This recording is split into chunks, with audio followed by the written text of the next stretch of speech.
Boys and girls, ladies and gentlemen, I thought I would get in front of the camera for once for some perspective. This is the east wall, part of the area known as the Fraser River Junkyard. You can see erosion areas and lots of blackberries. Behind all these blackberries is decades old garbage. And the reason I've got you guys here is because thanks to a recent washout, this area right here is bereft of the blackberries.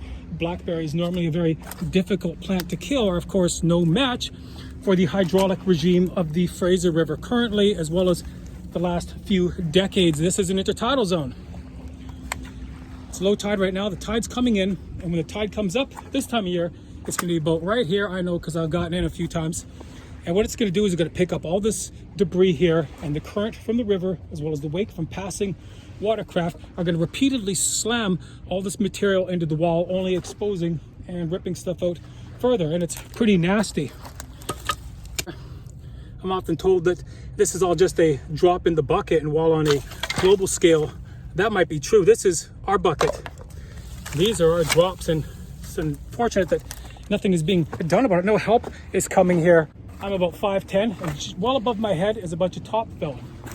We have a bunch of mixed rubble, 10 to 12 inches of sand, more mixed rubble, and another 10 to 12 inches of sand covering all this old vintage garbage, nylon, plastic bags. You wonder where I get the bags from? I pluck them right from the ground. All these bottles.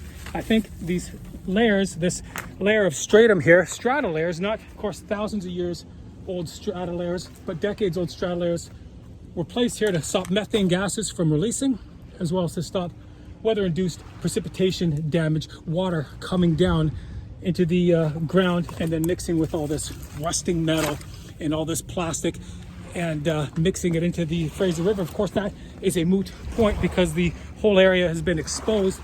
Anything that is able to float will float into the Fraser River, where it will poison the Strait of Georgia, where it will poison the Salish Sea, and ultimately the Pacific Ocean.